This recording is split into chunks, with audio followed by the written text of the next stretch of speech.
Hey, welcome back to the shop. Today I'm going to start a project for my church.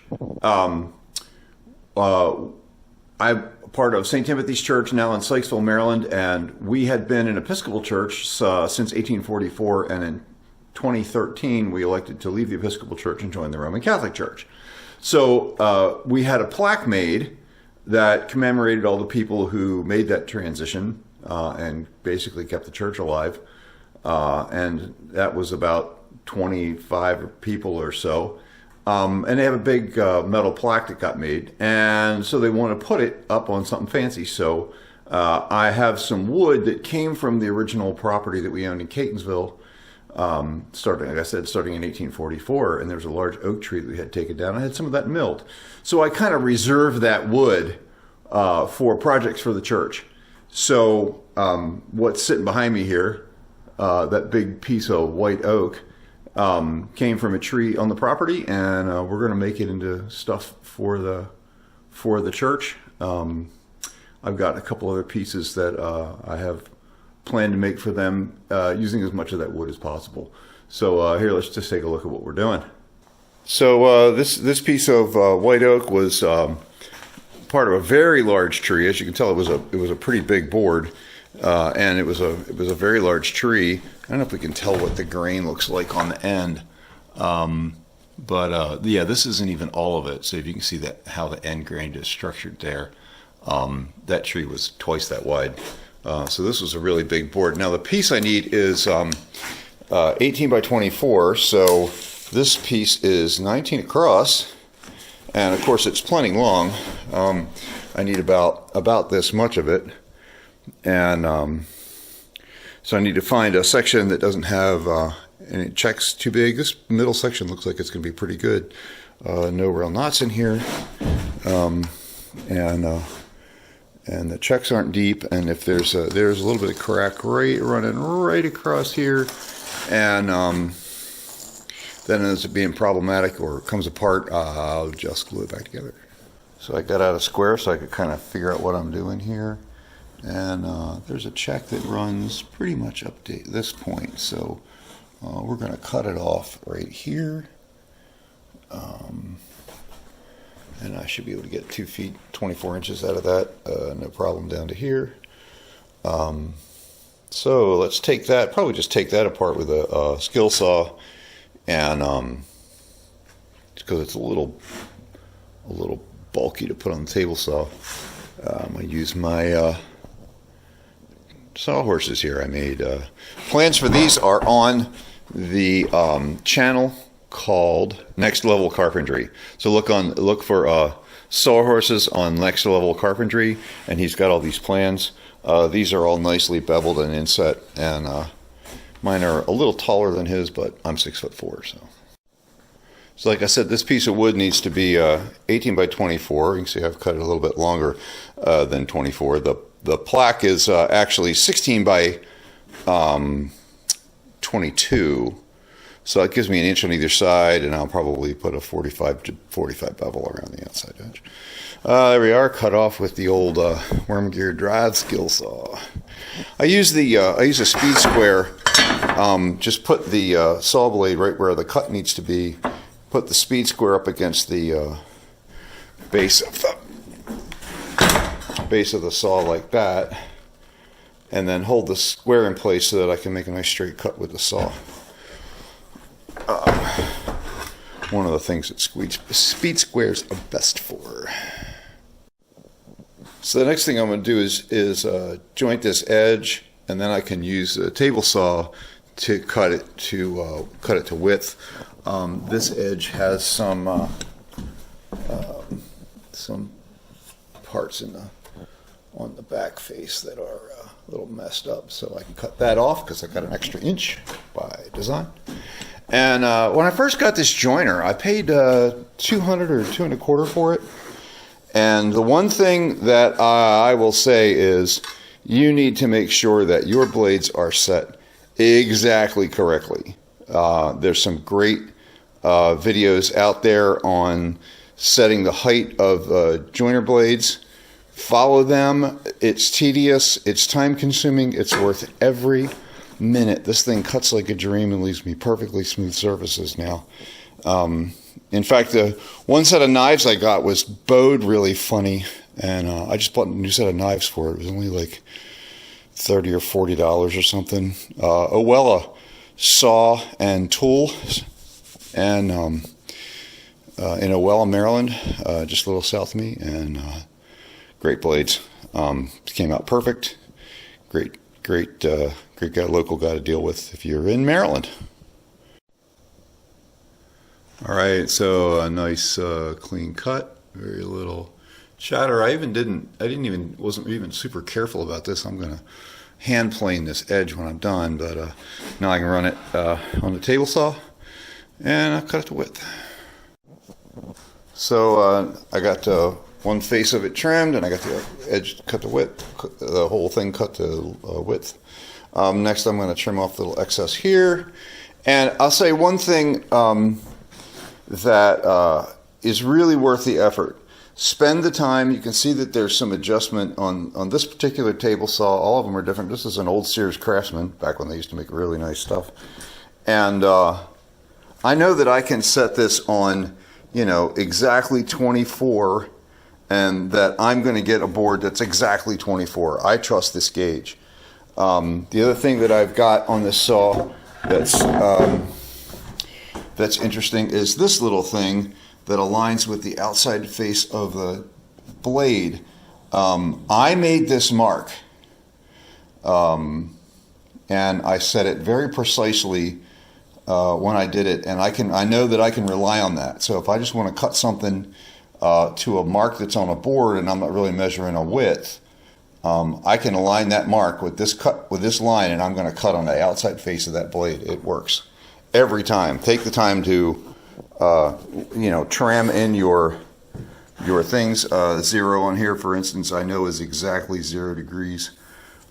It's going to be exactly 90 degrees to that blade, and it's going to give me a clean cut every time. So take the time and effort to do that. It's really worth it. Now, normally for making a cut like this, you would think that you would use the miter square, but this is wide enough that the miter square sits really kind of far back here. And now this is deep enough this way that I know that I'm not going to have any problems just running this along the fence. So I'm not going to use the miter gauge for this. I'm just going to cut it on the fence. I'm having to jump between stuff here because I'm just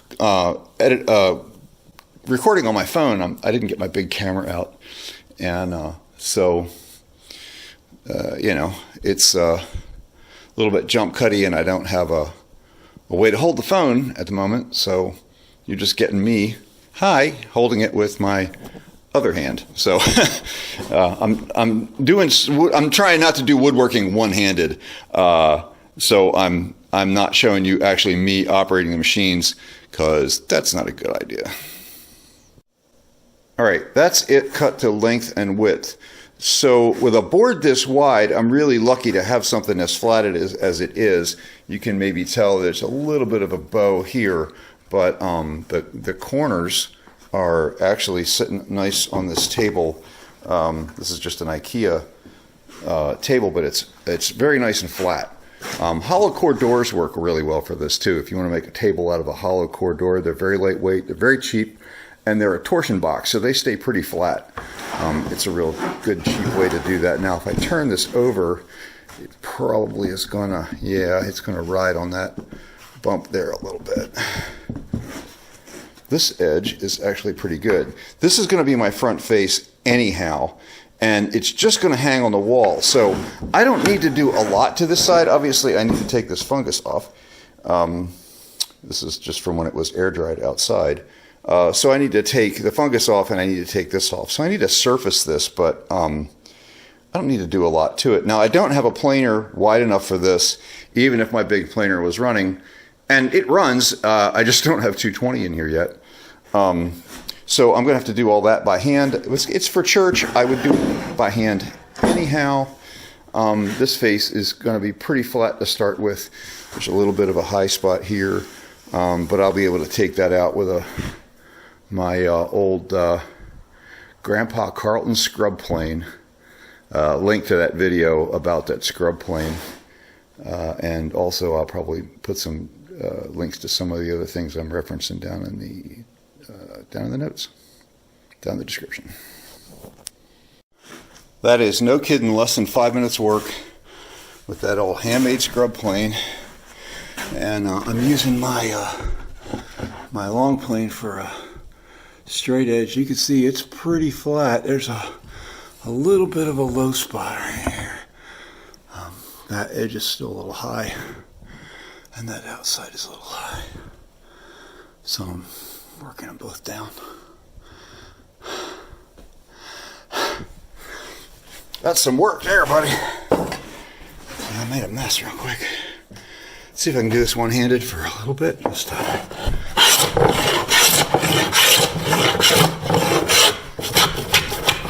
really need two hands for this. So there's that scrub plane. I can't read East something, New York. Jackson, maybe? I don't know. Anybody got a good idea what that actually says? New York, 1968. Handmade by your old Grandpa Carlton. Well, I'll tell you what, that scrub plane, I bought that for $40 from the shop that used to be associated with Roy Underhill's school. They've shut down now, unfortunately. And that's about as far as I want to take that with that scrub plane. If I use this joiner plane, you can see it's pretty good, even in the diagonal. And down here on the end, yep, that's pretty good. Like I said, that's about as far as I think I want to take that with that scrub plane. So actually I'm going to go on to using that joiner plane, but I want to catch my breath first. Okay, so it's the next day, and as you might be able to tell, I went and got the big camera out. Worked a little bit more on this, but not much. I've got one spot right here that's still a little bit rough. I think I'm just going to leave that for finish planing. Everything's nice and flat here, both in the diagonals and in the horizontals and the verticals, and all that is all pretty darn good. So let's try and flatten the other side here.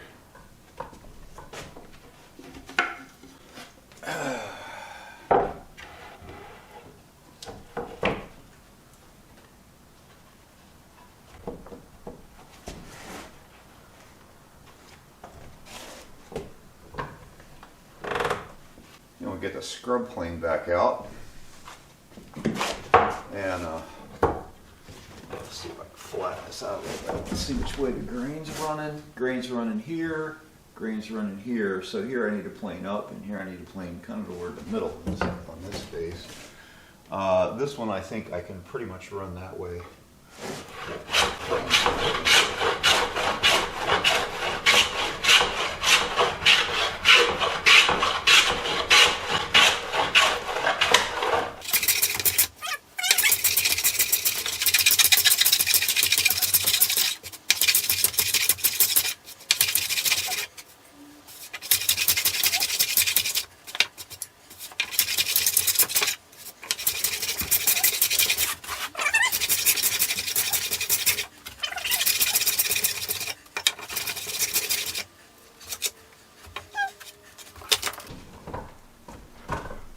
Grain on this edge. Yeah, so on this side, from here over, I can pretty much go all that way. Bring it a little closer to the edge of the bench, so I get a little bit more. Keeping the bench dogs just below the surface here.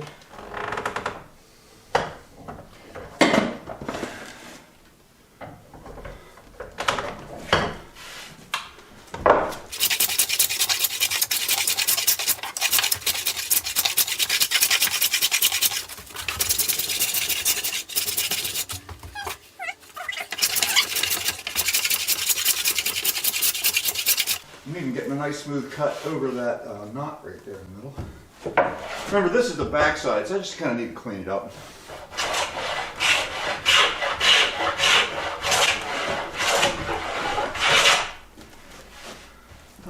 little worm track right there. So that's pretty good. Let's see how flat this looks. Ooh, very big high spot right here in the middle. Pretty good all the way down to here. From here to here, I have the high spot right here in the middle. With that, I'm just going to need to go this way here and that way here. So I need to watch how far I need to run into this.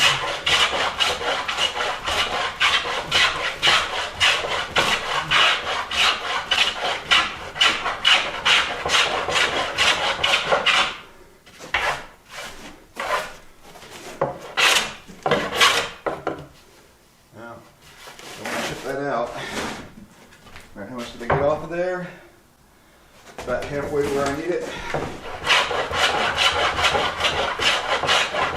You can use these scrub planes across the cross drain like that.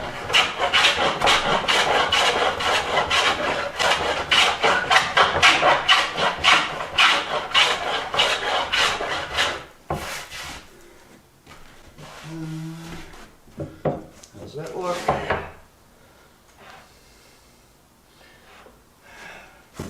A little more right in here. Over here I need to be going that way, I think. Yeah, that feels smoother. So up through this crotch I can go this way. There's a lot of chalk in it. There's a lot of weight embedded in here. I don't think that's that mycelium that would grow in there. It's just in the wood. Could be wrong.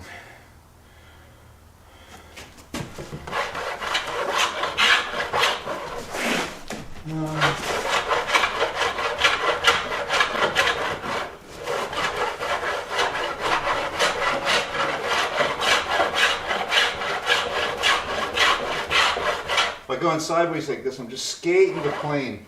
You know, I'm only cutting, you know, this much of the, you know, that, I mean, like quarter inch, couple millimeters. Kind of scraping it. But what I'm trying to do is get into this area a little bit.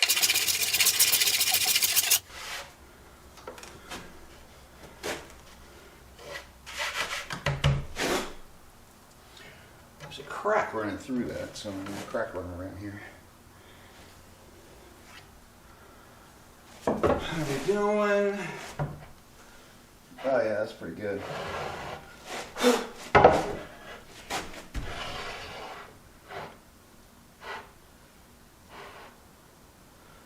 A little bit high right here.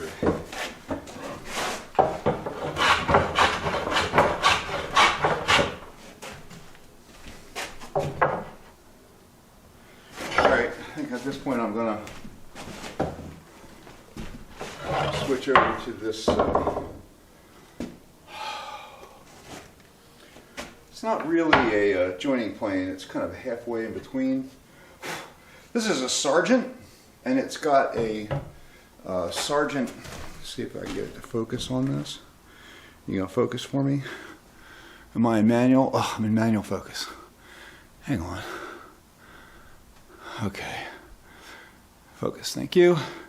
So it's a Sargent plane, and it has a Sargent breaker on it.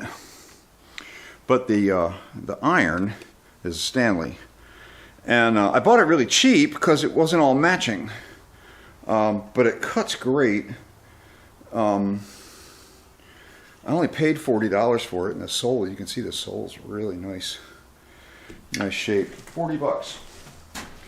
So yeah, I was pretty happy with that. Let's see, what did I decide to go? This edge needs to go this way, and this edge needs to go that way.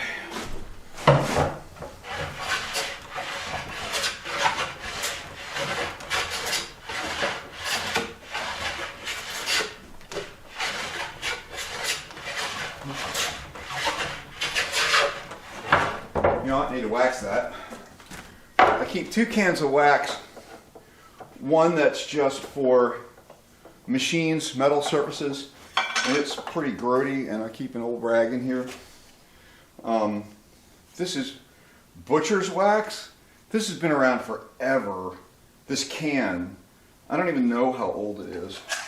Might have been my dad's. We used to call it bowling alley wax back when bowling alley wax was a thing. And people use candles and all kinds of stuff. I like the paste wax. It works great. Put it on with an old rag. It's soaked. That old rag is all soaked in the wax here.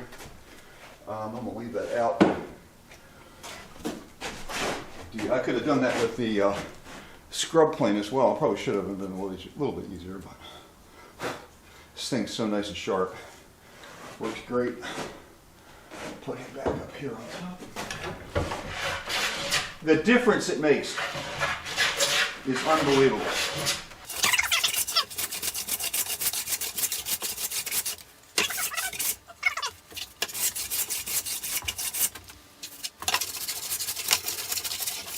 One of my goals with my hand planes is that when I get done I don't have to sand.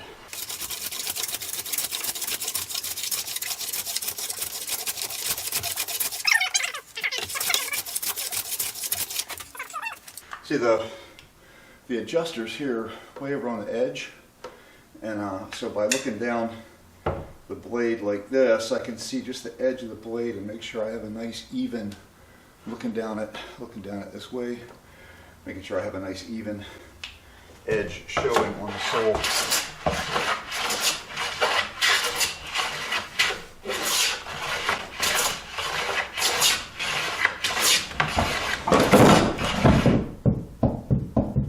Birdhouse down. Stay.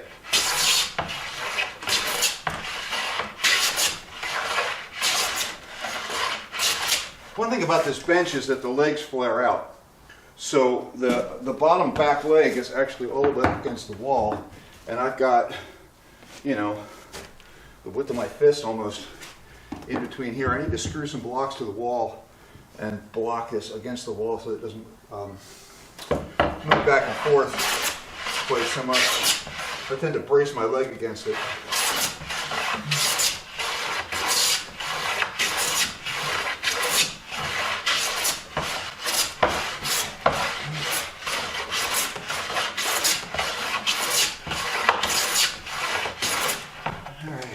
Pretty good. Get something right here in the middle. All right, I'm going to get a shorter plane out here.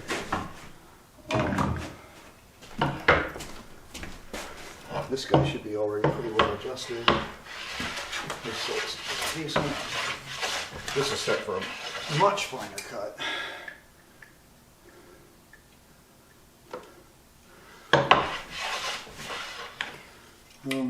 Let's see, which way does this go? It goes this way.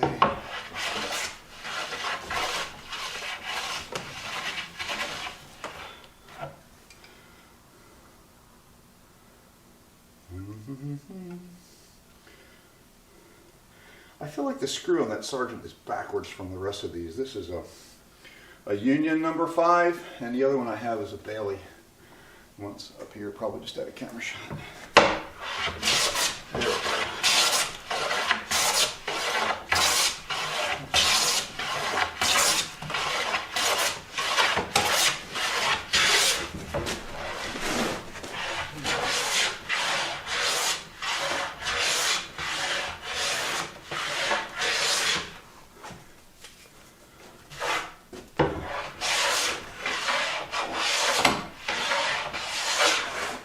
Now this bench dog is up a little high.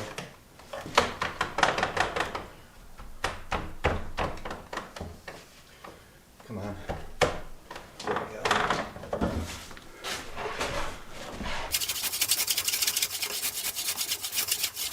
Now on the front side I'm going to hit this with a cabinet scraper, but here on the back side, that's really all I'm going to do. That's all I'm going to do with this. And yeah, that looks great. Let's see if I can show you the surface. How nice and shiny that surface is. Sharp hand plane. is an amazing thing. All right, so back to the front side.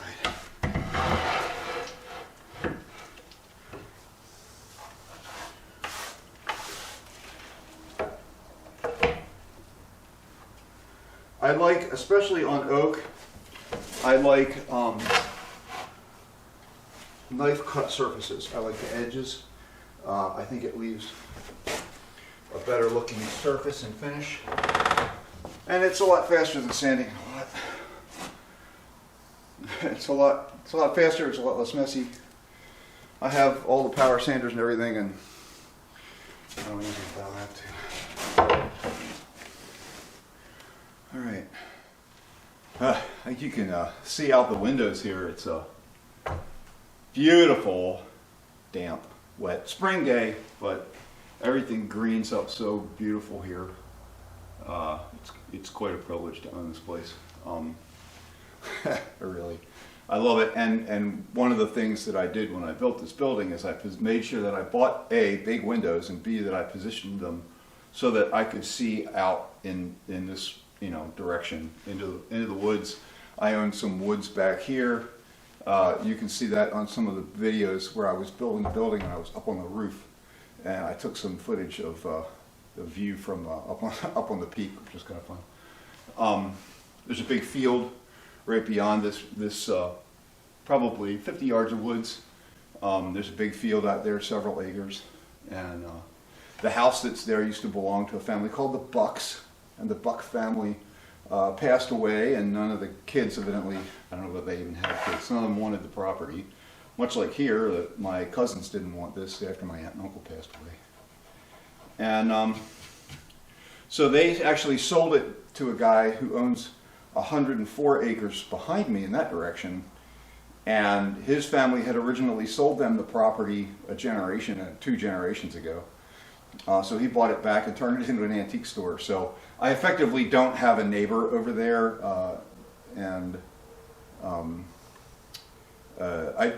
if my trees fall into that field, I do go clean that up for the owner, and I've got one down right now. I would go clean it up today if it wasn't raining. But here I'm in the wood shop, which is always a good thing.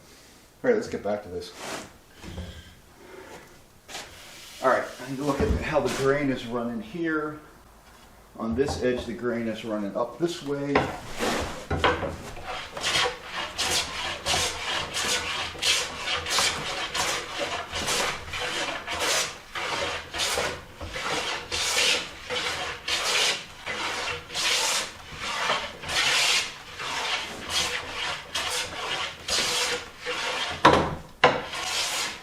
I mentioned that the other side's the back side, but this side's actually going to be completely covered with bronze plaque, but because it's for church, I feel like I need to do a really good job.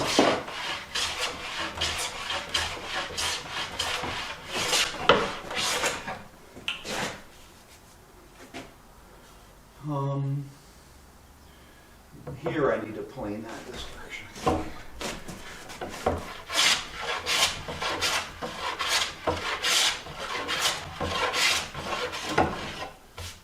Grain kind of changes direction right here, but this plane's so sharp it's not bad. Alright, that all looks pretty good.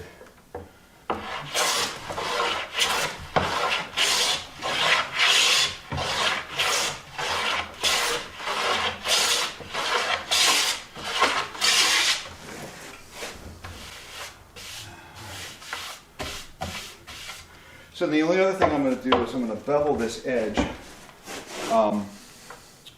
I've got this is 2 inches bigger than the plaque.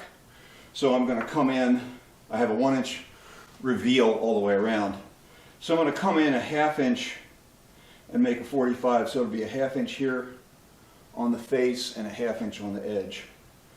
So I'm just going to set a marking gauge and mark that, and then I could cut this on a table saw, but it's almost just as fast. By the time I get the table saw set up and everything else, I might as well just do it by hand. It's almost as fast. So here I got a multi-pin marking gauge. It's got 2 pins on this face and 1 pin on there. So I'm just going to set this to 1/2 inch, And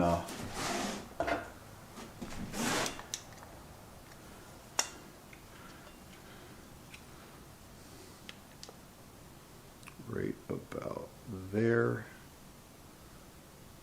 Let's see, can I show it to you? Yeah.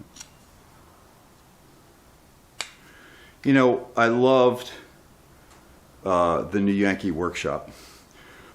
As a younger person, watched it all the time. The one thing that I always complained about with New Yankee Workshop, and now that I'm out of frame, you're going to wonder what the heck I'm talking about. The one thing I always complained about with New Yankee Workshop is that you know, Norm had all these tools. He had a radial arm, and he had a table saw, and he had a bandsaw, and he had all these tools. And whenever he went to make a cut, he was showing you about some project he was making, a set of drawers, or a cabinet for the shop, or a little set of shelves or something. But every cut that he went to make, and he would always say, and that cut's already set up over here on the table saw, and he would just go make the cut. He'd never show you how to set the tools up.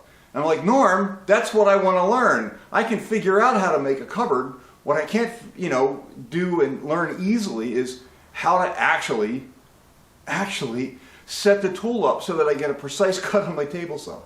So it's one of the things I try and show here for the 20 or 30 of you that end up watching this, is how to set the tool up. So if I set this marking gauge to a 1/2 inch, so that I set the point is right, like splits the middle of that 1/2 inch mark that's etched on the combination square there. Set that right in the middle of there, tighten this down, and then I know I've got a 1/2 inch here, and I can go 1/2 inch down, right, just like this, and I can go a 1/2 inch in, and if I go 1/2 and 1/2, then I know that I've got a 45-degree cut, and then I can plane down to both of those marks on here, and know that I've got a 45 and it's going to be even all the way around.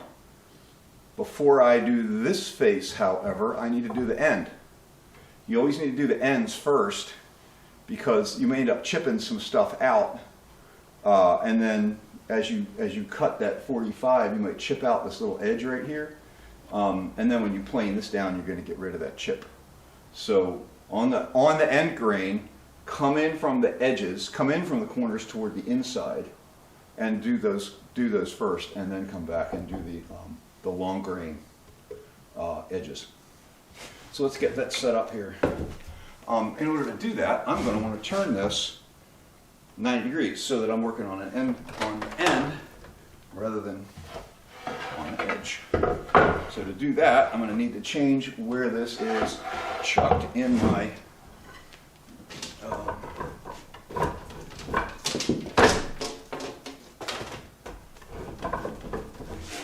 move my tailstock out here. That's pretty good. Move the bench dog over that way. I want to move this until he's pretty much at the face like this. The bench dogs can sit up high here because I'm not really worried about, I'm not planning, where I'm going to interact with those. All right, now let's mark this. And I'm going to mark it kind of lightly because I don't want a super deep mark here, because I don't want to have to get rid of the mark, spend a lot of effort to get rid of the mark. But I do need to score the grain, and I'm going to come most of the way across, and then I'm going to drag it back the other direction. Just like that. And the same here. I can't quite see that, so that edge is going to have to be a little bit darker.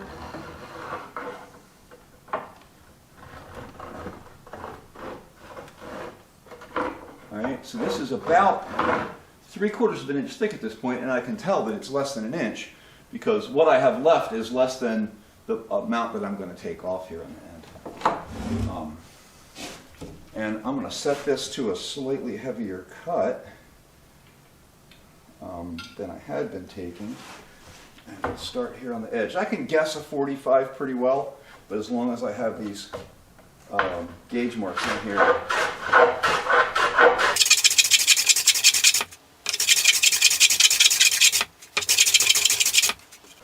Now that's cutting pretty good, but one thing about end grain is if you wet it with water, you'll get a smoother cut. I keep a water bottle in the shop just for doing that. So I think I learned this from Roy Underhill.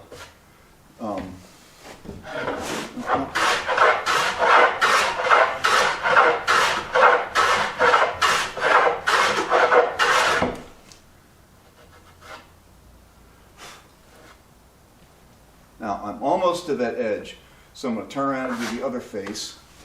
And I'm just going to sit on the table and do that.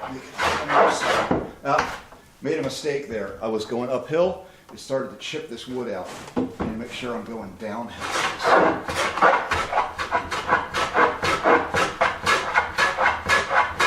The other thing I'm having to make sure is that I keep this front edge of the plane in solid contact with the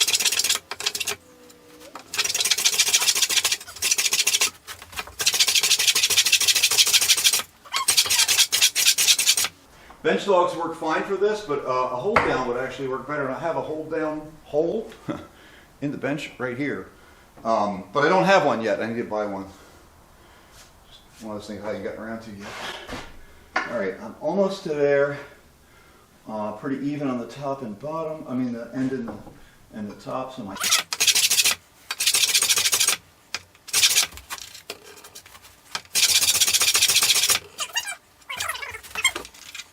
this takes a little bit longer than the table saw, but it's not a table saw up either.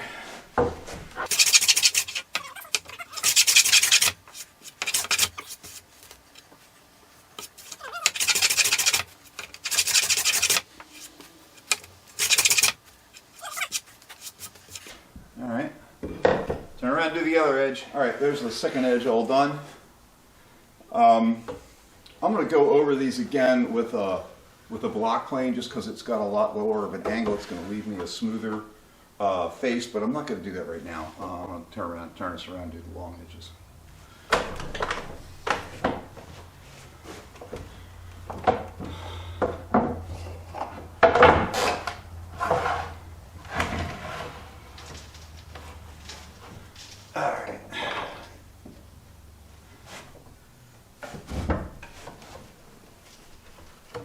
I need to stick it a little bit. Okay.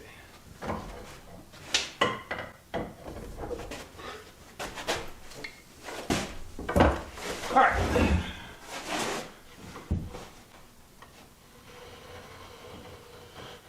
So you got to make sure you can do two things here, that you don't twist this either direction. And that you rotate it so that you're dragging the point rather than pushing it, and that the point stays in contact with the wood, because otherwise you're not making a line. All right. And make sure I don't go over the edge of this, because this corner's kind of going to show here, and I don't want to. I don't want this. I don't want this marking gauge line to show, at least not very much. I don't have a big problem with tooling marks being maybe a little bit visible in places. It, in some ways, gives the person looking at it a knowledge, if they have any idea what they're looking at, that it was done by hand. And that's kind of important. Like I said, this is for church, and so I do try and be a little bit picky about how that work is done. I feel like I'm, to a certain extent, doing it for God, and so I need to, do it to the best of my ability. Okay. All right. That looks good.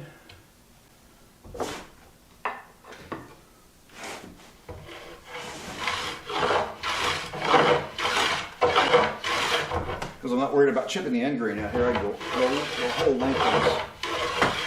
Now, the grain on this is running the other direction. So I need to, I can see it starting to chip out.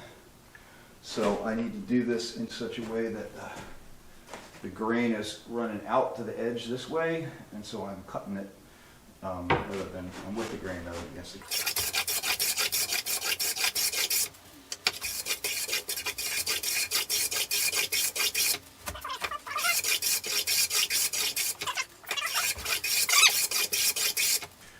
How are we doing? I need to put more of an angle on it.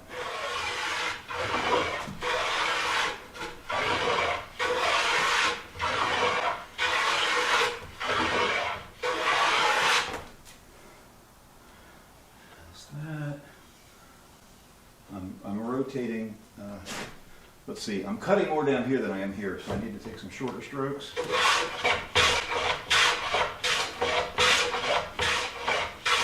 So I'm going to do this edge and then finish out this edge and then clean up in the middle.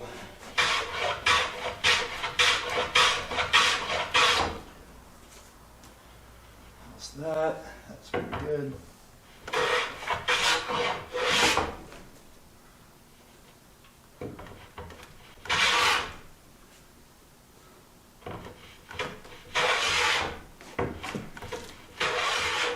Back came off the angle. All right, this face is good.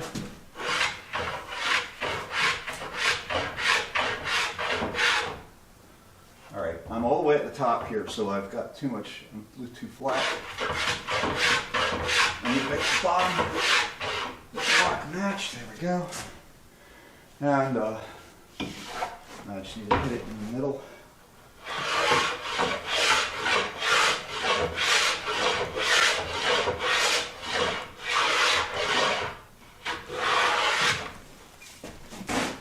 There we go. Might have a little bit of a mark down here.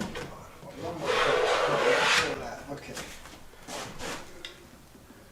Very clean surface. Excellent. Yeah, face grains. The long grain's much faster than the end grain. All right, let's try the other one. Now this one, the angle is going to, I think, probably go the other direction. No, actually, I can see the grain running up here and over here, so I need to go the same direction I was going before, which is the opposite direction of the other grain, right? Because before I was going that way, and here I'm going this way. Need to mark it first. Just trying to ride, the point's trying to ride up the grain. So I think maybe if I go the other direction here. So I'm trying to keep this flat in contact with this and also make sure that this post stays perfectly vertical. All right, that's good.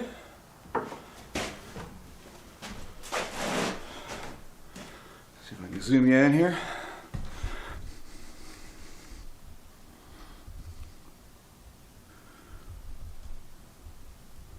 Hopefully you're catching more of the plane than you're catching on the backside. Let's see how that's going to work.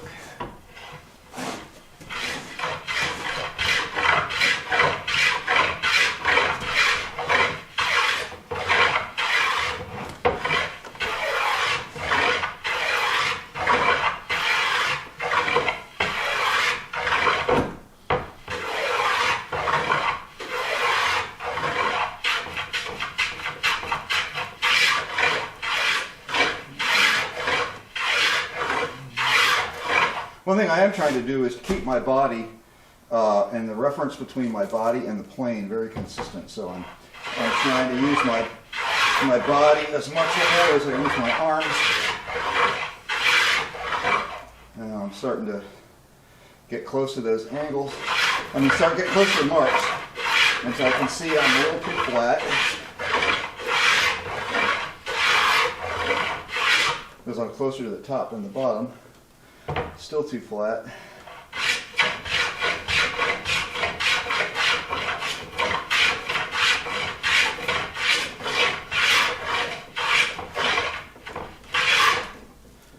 How am I doing here? Still a little too flat.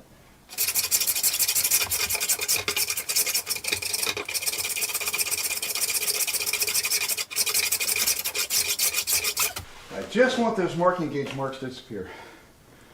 So I ended up with a pretty nice sharp corner here. And a nice sharp corner here. It runs from this top corner right down to the bottom. So, that's that done. Next step is just finishing this. And for that, I'm going to get out a cabinet scraper and make sure it's good and sharp and give this a once over with a cabinet scraper. And then the mechanical side of this will be done. So, I shot this entire thing to camera when I was actually doing the video originally, and forgot to turn the microphones on, so I had no audio whatsoever. I was just going to do a voiceover on it, and I think I referenced that later in the video, and I just decided that's kind of silly. I'll just come back here and reshoot the whole thing. So there's two things about sharpening a cabinet scraper. This face, this edge here, it needs to be flat, smooth, and very, very smooth. It needs to be shiny. It needs to have a very polished face on it. You don't really want to use the face. You're not using the face to do any cutting, but the edge, the right angle corner between the face of the edge and the face of the scraper need to form a very sharp right angle. It needs to be almost perfectly right angle, and it needs to be polished all the way down so that you don't have any funny ridges in your cutting edge when you eventually do it. Now I'm going to do this with diamond stones. I've seen people use files. If your scraper is really bad, you might need to dress that face with a file. I like to do it with the diamond stones, and I get a better final result. So because I'm doing that, I'm just going to spray a little water on them as a lubrication. This is a piece of a combination square. I don't have the whole thing. I don't know where I got this, but you can just take the rule out of your combination square and use it. But I use this just on here, and I'm going to use it as my right angle. Now this is the face that I need to polish, and so I'm going to do that with a 600 grit diamond stone, and I'm going to go 1200 grit. So I'm just going to place the scraper up against this so that I get a nice straight right angle to the between the scraper and the stone, and then I'm going to just move this guy back and forth like this. I'm rotating it a little bit so I don't use the exact same place on the stone the whole time. And when you can start to see a little bit of gray in the water, you know that you're getting some cutting action on the stone. I can see that's giving me what I want here. I'm trying to hold it. I can turn it around so that I make sure that I kind of, I'm doing it evenly. Move it around the stone a little bit, just in case there's any inconsistencies at all. I really don't want to wear my stone out in one place. On a diamond stone, it's not as big a deal. On a water stone, it would be. This is not something you really would, I think, want to do on a water stone. But I don't really use those, so the diamond stones are very, very durable. Okay, you can see I'm starting to get some gray color in here. So I'm now going to take and I'm going to polish the face of that, but trying to put even pressure all the way along this edge. Actually, I'm going to use 6 fingers here.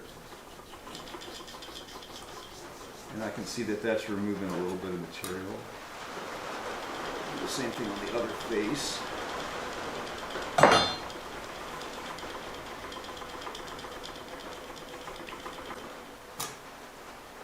All right.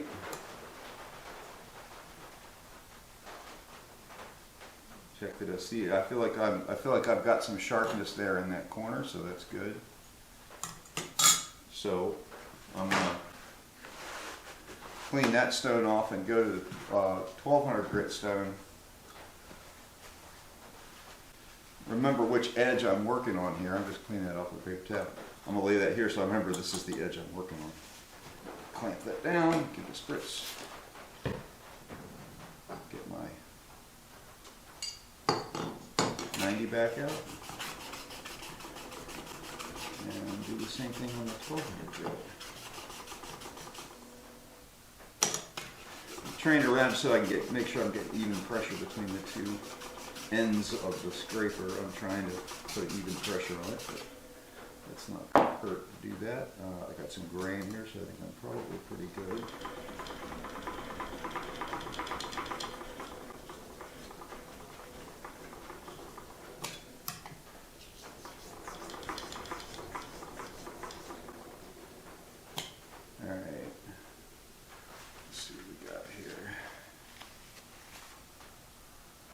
Yeah, so I feel with my finger, I can feel that that corner is pretty sharp. So that means that I'm pretty much ready to go, and I can now go back over to my bench and use a rod to turn that corner over. So the next part of, final part of actually using a cabinet scraper is to put a burr on it, and there's two stages to that. One, you're going to pull the corner down this direction on the scraper. You're going to, if I get the focus up here tight, you're going to pull a burr out on this edge, and then you're going to push that burr back at about a 15-degree angle. Doesn't need to be super precise, okay? But you push it back at that 15-degree angle, and that's what gives you the cutting edge.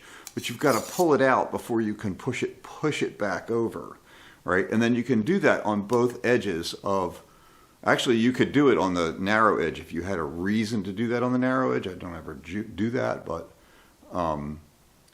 you have effectively four cutting edges of the burr on this. So let's see how we do here. I'm right-handed, so I'm going to turn around and do it this way. I'm going to lay it flat on the bench, slightly extended over the edge of the bench, and then this is a hardened piece of metal that's specifically designed to do this. People use a lot of different things to do that. One of the things that they use is push rods out of automotive engines. So I'm gonna put this not quite flat. I'm gonna tilt it back at a slight angle, maybe 5 or 10 degrees, and I'm gonna pull the edge of that metal. I'm sliding this across, but I'm pulling it away as I do it.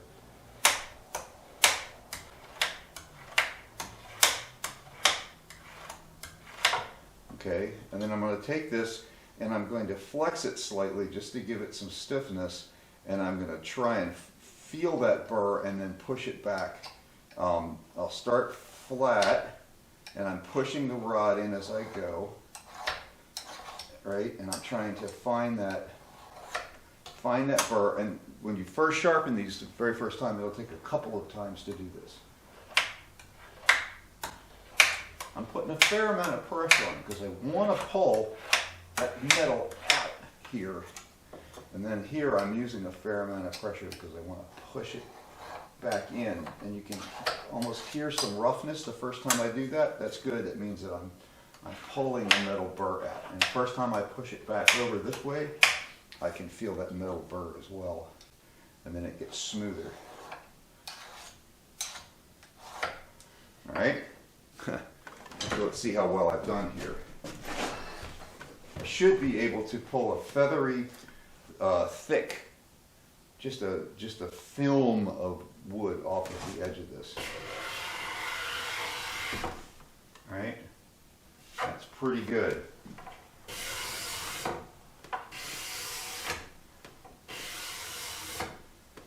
Yeah, that edge came out great.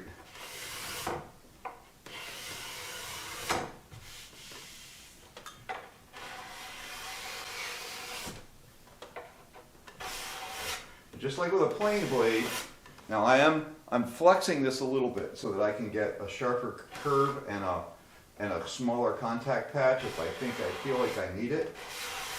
I'm still kind of getting sawdust out of it, but I'm getting some shavings.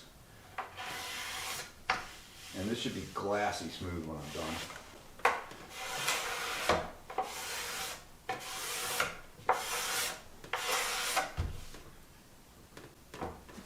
Here's the So here's the kinds of shavings I'm getting out of that.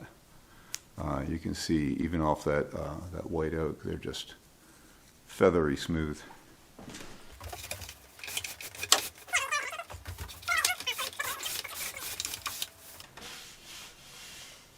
And that quick, that's a really nice surface. It's really worth doing that, going through that effort of sharpening the scraper.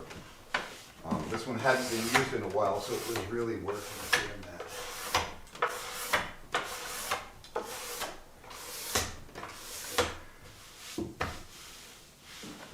So at this point, I can also look at the gloss, the way that the wood is reflecting the light, and I can make sure that that is very consistent as well. That's a level of finish that, yeah, you could eventually get this with sandpaper, but you're talking about sanding oak. I mean, what did we finish this to? 1200 grit? And I guarantee you that this edge is finer than any 1200 grit. This would be like sanding a piece of oak with 2000 grit. Imagine how long that would take. And here, I was able to do it in kind of moments.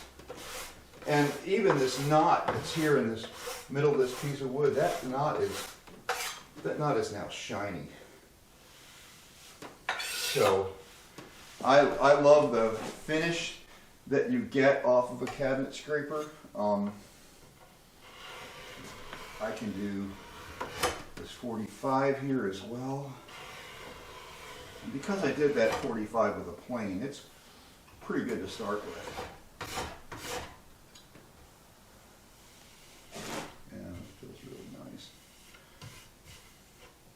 I want my edges sharp on this corner.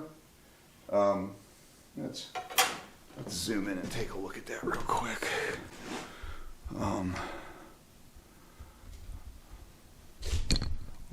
Sorry.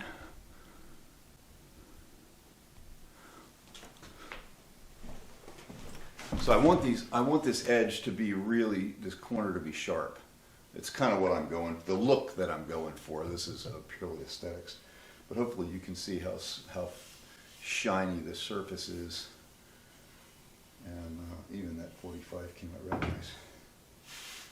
All right, let me get on and do the rest of this. Well, I evidently hit the record button twice and started and stopped the recording, so I did this whole piece about putting gel varnish on that piece of wood, and none of it got recorded. This is what I'm using. Bartley gel stain. Used to be called gel varnish. I think it's Rockler that sells this. May have to look around for it a little bit. This is a gel. You wipe on, wipe off. The easiest finish I've ever found is a great kind of eggshell satiny finish with a little bit of gloss highlight in it. Feels great to the hands. It looks really good. Looks great on oak. So I've got a complete complete coat on here, which I thought I was recording, but I wasn't.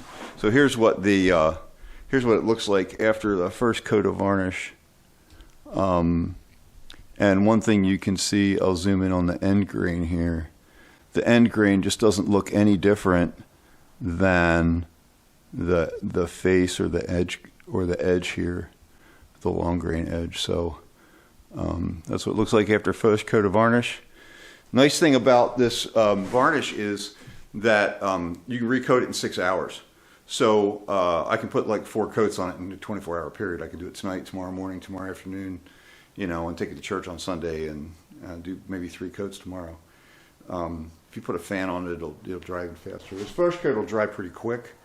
And then whenever I put the last coat on, I'll take a small piece of 600 grit emery paper and I'll wet sand it in. And any little nubs or anything that's in it will all get nice and polished out, and you'll get a nice sheen on the surface. Real quick, I really love this stuff. It's just great. And it's kind of idiot-proof. Nothing's idiot-proof because idiots are just too daggone inventive, but this is really good stuff. So, come back after it's got a couple of coats of varnish on it and take a look at it. And for me, that'll be a day. For you, it'll be right now. All right, so here we are with the nicely finished piece. Hopefully you can see the nice shine on that. I like the way that this varnish finishes out. It doesn't look like polyurethane looks. It has basically a crystalline kind of a shine to it. These edges worked out really nice with the CA glue to seal all of that end grain. And this is 6 coats. And so the second to last coat, I'll take some real fine emery paper and make it really wet, and I'll wet sand with that, just a little square. It's only going to be, this big, and sand that all in and then wipe it off. And then one last coat I put on thin but wet, and I make sure I don't leave any globs, and I don't buff that one down. I leave that wet without buffing it off, and that surface will crystallize, and it makes the surface a lot more shiny, and gives you kind of a nice reflective surface. This is kind of it's not a high gloss, but it's glossy. This is the same technique and the same stuff that I used on the electric guitar I built. Link right here for the electric guitar build series. This was a guitar, I didn't build it from scratch, but I got an incomplete Paul Reed Smith. And the interesting thing about it is the body was a solid block mahogany. It wasn't glued up, and it didn't have any veneer on the face. It's just a block of mahogany that already had been scalloped. The neck was already installed, and it had already been fretted. But the frets had never been finished, and the guitar wasn't done. So I finished it up. There's about 8 or 9 videos in that series, and I think probably video 7 or 8 is where I actually did the finish on that guitar, and that came out just really stunning. All right, thanks for watching along. I've got 3 builds planned for the rest of 2024. One of them is a chess set that I had made before. I'm going to remake. I have one piece that needs to be remade, but I'm also going to show you the techniques I used, because the only tool that I used was a table saw. So cutting all the chess pieces, including the knight and the rook with the tower crenellations on the top, and a nice curved bodied for the queen. They came out really great. It's a neat set. The other one, the next one is going to be not the next in the series, but just the next in this list. I want to make a full-size guitar case that's square for my acoustic dreadnought-sized 12-string guitar. I don't want a curved body. I want a square.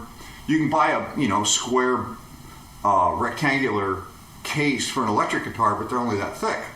Well, I have a guitar that's that thick, so I want to make a full-size case for it. And I'm going to make that out of mahogany, and my plan is to make that out of mahogany and the same kind of fiberglass and epoxy layering on top of this mahogany thin skin, kind of the same way that they do a wooden-bodied boat. So that'll be fun. But the very next thing is my brother Kerry and I are going to build a cycle cart. And if you don't know what a cycle cart is, you're welcome, look it up. It's basically an open-wheeled racer in pre-World War II style. And the woodworking part of that, there's going to be 2 pieces of it that are wood. One, the main frame part of that is going to be wood. The standard way that they build those is 1x3 steel box. We're going to make it out of a giant piece. I have a 97-inch long 2x2 full-inch, 2-inch thick, 8/4 by 9-inch wide piece of white oak, and I'm going to split that down the middle and make basically a 2x4 pair of 2x4s out of it, and we're going to make a wooden main rails for that. Kerry's, of course, Baltimore Knife and Sword. He's got plasma cutters and all the grinding and welding and forming machines to do anything we want. So it's going to have metal cross members. We had breakfast this morning and talked about what we want to do. So metal cross members with stamp cutouts in them, and dished. He's got plans. I have a wood shop, so I'm going to build the main part of the body. The second part of the wood that's going to be on that is going to be the dash, where we're going to put a couple of real instruments like an RPM, a clock, maybe I don't really need a voltmeter, but a temperature gauge. It's just a crate motor from Harbor Freight, but we're just put a temperature sensor on it just because why not? Just so that we have a couple of gauges, it would be fun. So that cycle cart, that piece of wood for the cycle cart is sitting right there. So that's going to start here pretty quick. I'm out for the next week on business travel. As soon as I get back, we're gonna build us a cycle cart. There's an event in, I think, July. I don't know whether they're going to make that one or not. Probably not. We both tend to get too busy, but anyhow, that's the plan. A couple of projects here for the rest of 2024. Thanks for following along. I appreciate. If you're not subscribed, please subscribe. I have 501 subscribers, and I would really appreciate anybody who's interested in what I'm doing taking a look. In order to get to the first monetization level, they don't really pay you anything, but you can get access to some of the more of the tools that YouTube has available. Once you hit 500 subscribers and 3,000 watch hours in a year, I'm at 315 watch hours in a year. So it's not really a goal. This isn't really my job. It's a bit of a goal, but like YouTube is not my job. I'm an aerospace engineer. I make good money. This is a hobby, but seeing a little bit of community interaction and a little bit of remuneration for some of this would be fun.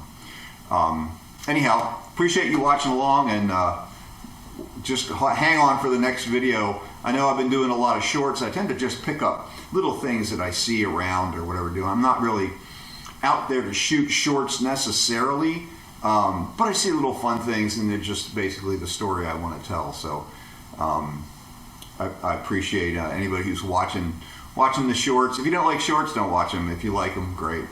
Go check out my shorts list. Anything from owls hooting at night to me working on cutting up a log and it fell out in the big field adjacent to my neighbor. Little stuff, this and that. Appreciate it. Thanks a lot. Have a good day. Go out to your shop and make some sawdust. Thanks. The plaque has 4 bolts that go through the back of the plaque, and so I made a paper template of where they go, and I flopped it this way, so I made sure I had the right holes in the right corners, because no bet they're all equally spaced. So just got them all drilled. Let's go see if it fits. Well, that worked pretty good. One little hole I had to egg out just a little bit. In general, worked great. And here's the big reveal. Nice even edge all the way around the outside. Ended up looking great. Got to put some big picture hanger hardware on the back, and she'll be ready to go.